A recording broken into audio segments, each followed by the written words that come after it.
Narcissistic, cocky, and even mad, the scientist of the Espada and the Arrancar equivalent of Mayuri Kurotsuchi is a fascinating character. In this video, I'm going to be breaking down and analyzing everything that we know about Szayelaporro Granz, including his maniacal personality, his unique character design, and who could forget his well thought out techniques and abilities that he utilizes in battle. Through them, he is able to fight dirty and to nullify the abilities of his opponents, and this in a way makes up for his own self-admitted lack of actual combatability. We see Szayelaporro during the Hueco arc, where he takes part in one of the longest battles within the entirety of Bleach. He first faces off against Renji and Uryu, but is then ultimately defeated when Mayuri arrives on the battlefield. Personally, I loved Szayelaporro's exchanges with Uryu, as well as his unforgettable battle with Mayuri, which has one of the greatest finales out of any of the battles to feature within Bleach. Despite the fact that this Espada was defeated within the Hueco arc, he reappears within the 1000-Year Blood War arc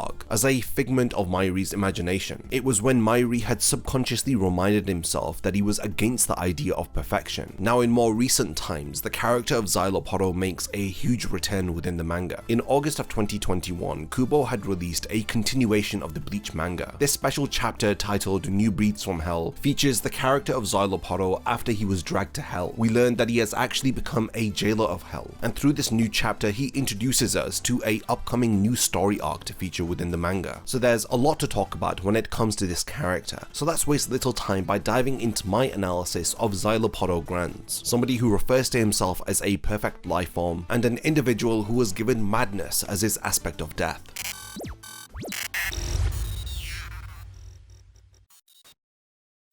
Before the video begins, only 20% of the people who actually watch my content are subscribed to the channel. If you enjoy these videos, then subscribe and stick around for more content just like this. Now let's get back to the topic of the video. Szayelaporro makes his debut appearance in chapter 244 of the manga and in episode 145 of the anime. He is a tall and thin-built Arrancar. The most notable feature of his appearance is his shoulder-length pink hair. An interesting fact about his character is that the remains of his hollow mask have taken the form of rectangular-shaped glasses, which gives him a well-presented appearance that adds to his intelligent nature. If you want another interesting yet strange fact about Szayelaporro's character, then check out Bleach Character Data Book 3, where it reveals the strange location of this Arrancar's hollow hole. Being the quote-unquote scientist of the Espada, Szayelaporro ends up having a very methodical, intelligent personality. Because of his big brain nature, he thinks very highly of himself, leading to narcissistic tendencies manifesting on occasion. In addition to this, he is a very flamboyant individual, as he makes strange and lewd remarks about his opponents. And while he thinks very highly of himself, he is condescending and treats others like trash. And this is not just limited to his enemies. He isn't shy to admit that he thinks lowly of his allies. And in this respect, he is also pretty similar to Mayuri, who is pretty condescending to others and has a lot of faith in himself, especially when it comes to his scientific work. This Arrancar is literally a sadistic maniac. It leads to him being a very cruel and ruthless individual who sees others as research material, which again is similar to Mayuri.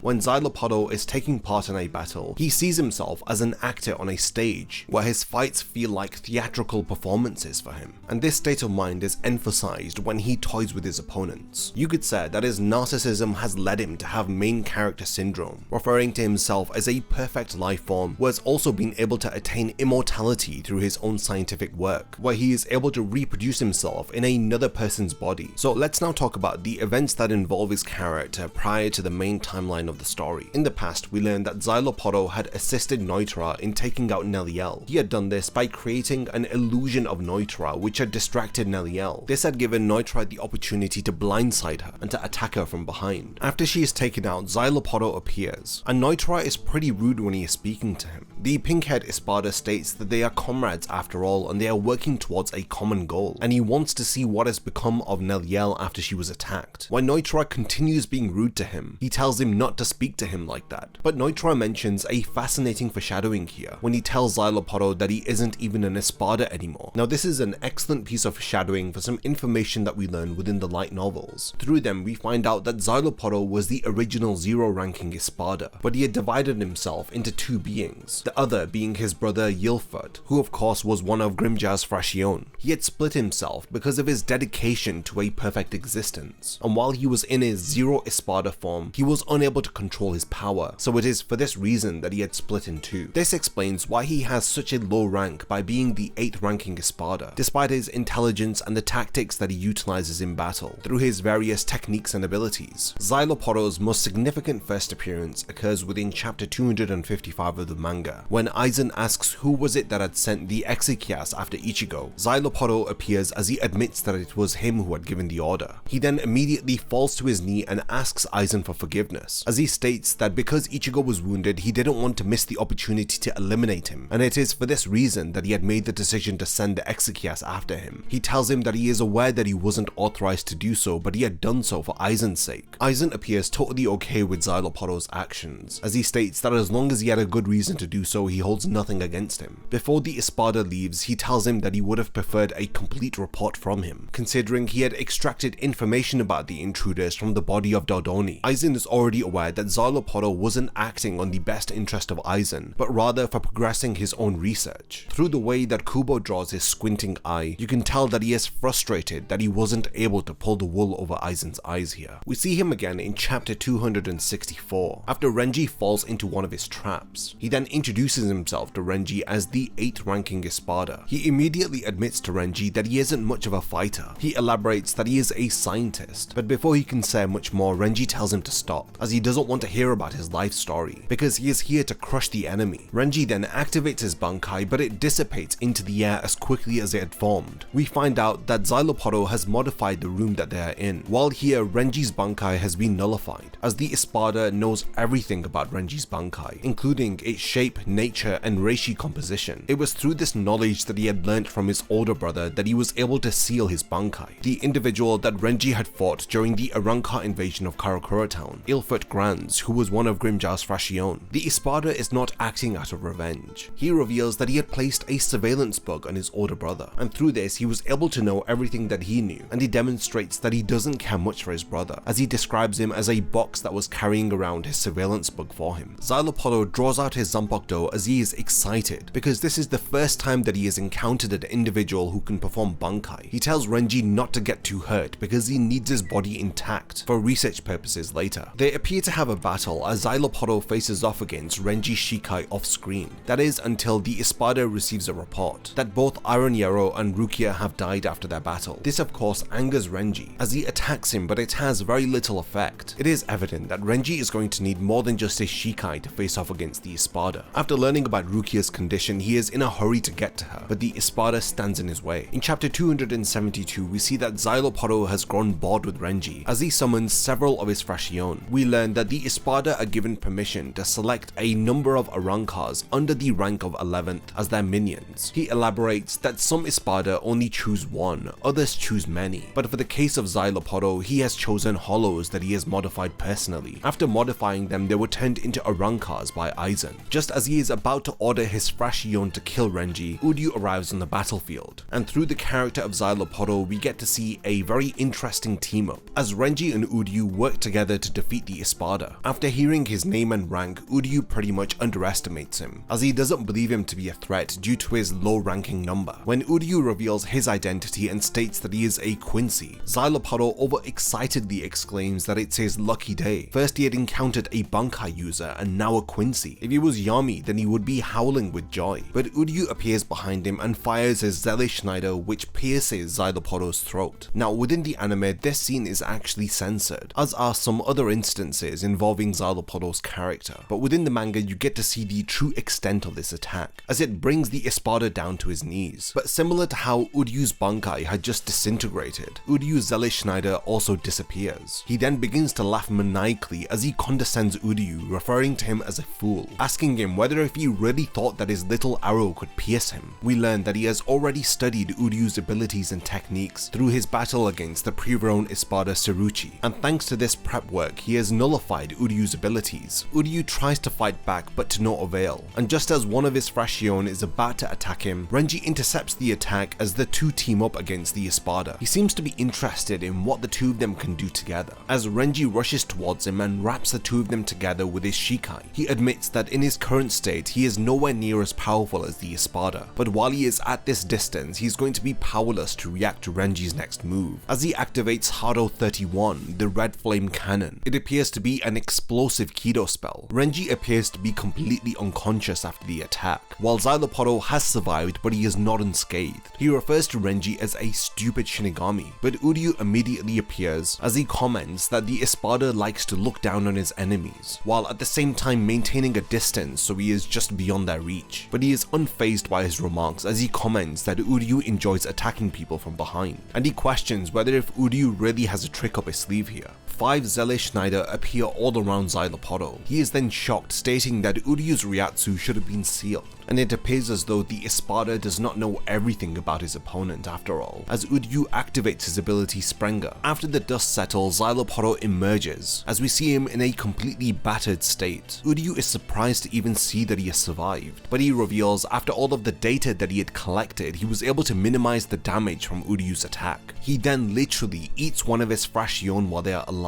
to heal his injuries, while in the anime this scene is censored, as he converts his Frashion into a glowing purple orb, and he consumes it to achieve the same effect. After pretty much eating more than half of his Frashion, he appears to be completely healed. He reveals that his Frashion are quite unique, because they help him to recover from his injuries after he eats them. This is why they exist. Understandably, Uryu refers to him as a monster, but he corrects him by referring to himself as a genius. He then leaves to get changed, as he advises the two of them to come up with a plan, because by the time that he is back, he will have thought up of the most horrible way to kill the two of them. In chapter 287, after unsuccessfully trying to escape from him, Szayelaporro reappears. He greets them after having changed his clothes. He explains that he has complete control of the layout of his room, and this is why they had always ended up back in the same room despite trying to escape. He then activates his resurrection called Fornicaras, which literally translates to "you will fornicate," and yet again another censorship occurs involving his character, where in the official English translation of the manga, his Zanpakuto name is completely changed to the Lustful. To activate the released form of his Zanpakuto, he sips on his own blade as he swallows it whole. This is definitely one of the most unique methods that any of the Espada have utilized to activate their resurrection. In this new form, the bottom half of his body completely transforms into these purple tentacles, as he also has sprouted wings from his back with droplets hanging off of them. After releasing a strange black liquid, he appears to create clones of both Renji and Uryu. These doppelgangers appear to have any limits on their abilities and powers completely removed. While they face off against these clones, they realize that they fight differently to themselves, but Szayelaporro explains that this was done on purpose because he didn't like their fighting styles. After getting rid of the clones, he declares that he will fight them himself, as he is about to show them the true power of his resurrection. In chapter 293, Szayelaporro uses his wings to swallow Uryu whole. He then immediately spits him back out. Then we see one of the droplets that are hanging off of his wings completely begin to swell. After bursting, it appears to have given birth to a miniature doll of Uryu. It appears as though he has created a voodoo doll of the Quincy. As he flicks the doll's head and Uryu's head appears to be injured, he then breaks the doll into two, revealing that it was designed to come apart, as within the doll there are several small parts that are linked to Uryu's organs. He breaks a piece that has the word stomach written on it, and immediately Uryu begins coughing up blood, as Szayelaporro reveals that he has just crushed his stomach. Out of anger, Renji retaliates by trying to attack him, but he too is swallowed up by one of Szayelaporro's wings. In this instance, he comments upon the nature of humans, Shinigami, and Quincy, as he states that they are all the same. They behave like children. He despises all three races equally, and he expresses his desire for Aizen to exterminate all of them. He then proceeds to crush several of Renji's organs, while then proceeding to crush his tendons, because if he continues to crush his organs, he'll only end up dying, and he wants him to suffer. Renji and Uryu are then assisted by Pesce and Dondachaka, who fire a combined Sero called Synchronized Zero. Their attack predictably fails, as Szayelaporro then states that he is going to end everything. But then in chapter 298, the third and final act of the battle begins, as Mayuri appears on the battlefield. When he refuses to reveal his identity to Szayelaporro, the Espada states that his name doesn't matter, while Mayuri states that on the other hand, he needs to know the Espada's name so that he can properly label the specimen jar that he is going to put him in. As finally, the battle between the two scientists begins. At the end of chapter chapter 302, we cut back to their battle as Mayuri appears to be losing and panting on the ground. This is because Szayelaporro has already created a doll of him and has already started to crush his organs. While Mayuri falls to his knees and spits out blood, it appears to have all been an act, as he reveals that he had placed a surveillance device on Uryu, and through that he was able to watch their battle, and he had come prepared by replacing all of his organs and tendons with dummies. After grabbing Nemu as a hostage and arguing with her, Mayuri gets annoyed by all of the noise that they are making as he activates his bankai. It ends up releasing poisonous gas, and while he attempts to neutralize the poison, it appears as though he doesn't have enough time, as he is then crushed by Mayuri's bankai. During the battle between Mayuri and Szayelaporro, Kubo draws some fascinating cover arts, most notably chapter 304, which shows the two of them taking up a very similar pose, but you can see the various different inversions, with Szayelaporro's tongue pointing downwards and his hand pointing upwards, and Mayuri's tongue pointing upwards and his hand pointing downward, perfectly conveying to us that these two characters are mirror images of each other. They are the mad scientists of their respective realms. We see that Mayuri's bankai has completely consumed Szayelaporro, but just when it appears as though he has been defeated, Nemu starts screaming out in pain. Her stomach appears to be expanding in size, as a voice is heard questioning Mayuri whether if he thought that he had killed him. The Espada reveals that his Zanpakuto has a brilliant technique called Gabriel. It is the ability to implant himself in any one of his enemies, and by entering the body through the belly button, he lays an egg inside their internal organs. And like a parasite, this egg grows quickly by feeding on its host, and eventually it results in the individual's death, which gives birth to a newly renewed version of himself. Now, because of the grotesque nature of this ability, Gabriel, this is censored within the anime, while in the manga it is pretty graphic and grotesque, because the Espada is literally born out of the mouth of Nemu, and her body as a result becomes completely shriveled up and devoid of any life. And thanks to this ability, Szayelaporro states that he has attained immortality and perfection. It's not that he has avoided death,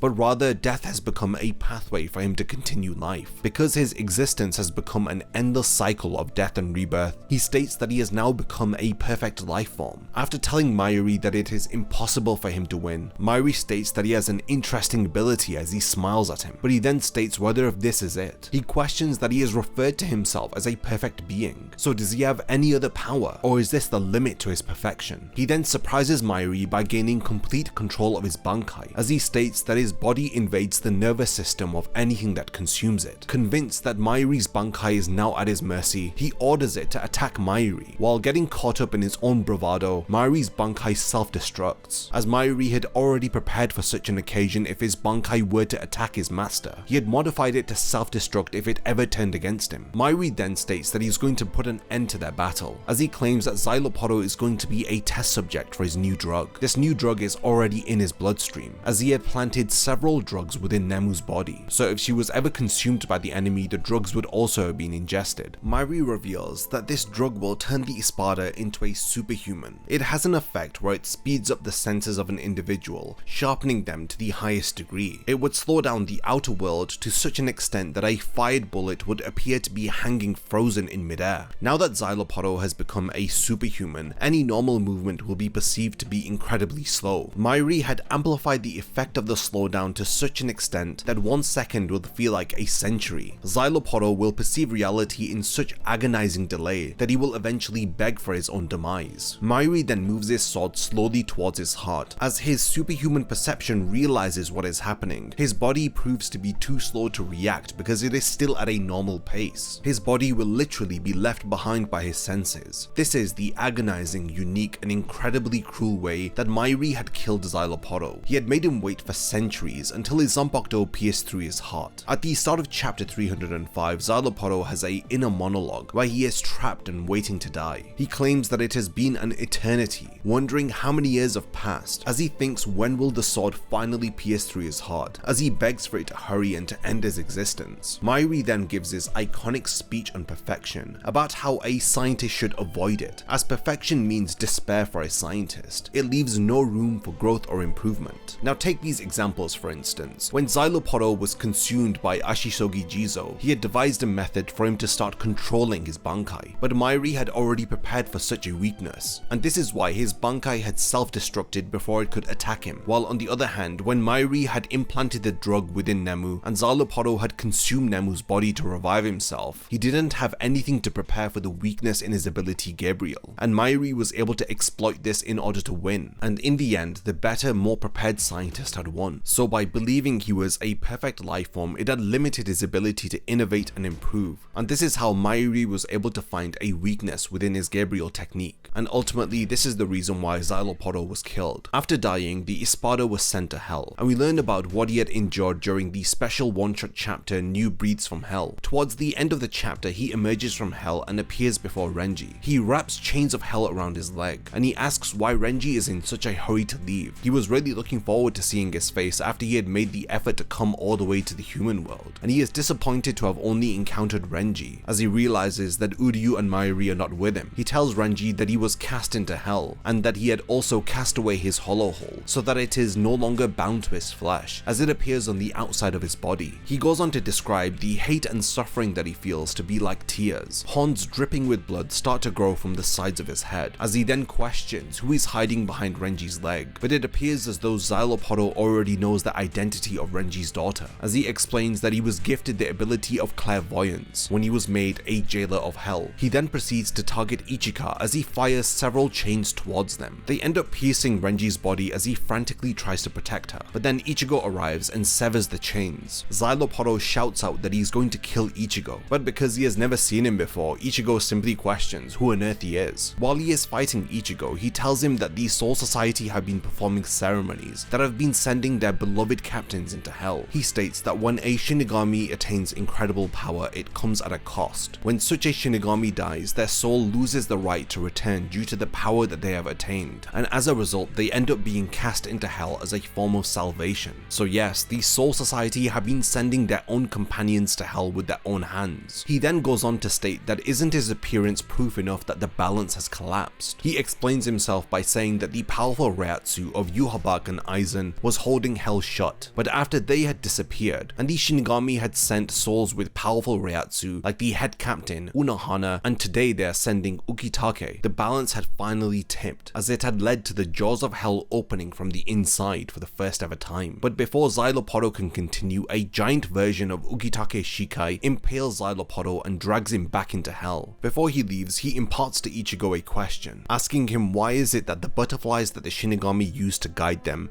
have Hell in their names. This incredible cliffhanger is what we were left with, and it for now marks the final appearance of Szayelaporro within Bleach. But if that one shot was anything to go by, then I'm fairly confident that this will not be the last time that we see him. Through the character of Szayelaporro, we were able to see Renji and Uryu working together for an incredibly unique team up, and he was also perfectly contrasted with his Shinigami counterpart Mayuri. In a battle between the scientists, we got to see what imperfection versus perfection feels like, and ultimately Szayelaporro's big-headed nature and his beliefs about him being the perfect life form was his ultimate downfall. So we're at the point in the video where I want to hand over the discussion to all of you. What did you think about Szayelaporro's character? Did you love the battle between him and Mayuri as much as I did? And how do you feel about his return to the Bleach manga during the New Breeds from Hell special chapter? I would love to read all of your thoughts about this very unique and fascinating arrancar. So definitely continue the discussion in the comments, and thank you for making it to the end of this video, and I can't wait to see you in my next Bleach character analysis. If you enjoy my content, then you can support my channel through Patreon for as little as $1 a month, or even through YouTube by becoming a channel member. You will gain access to exclusive channel perks and a Discord server which I frequently use. So become a member of my Zero Division and be the first to know about my upcoming videos. And once again, thank you for sticking around till the end of the video, and whatever you contribute will mean a lot to me.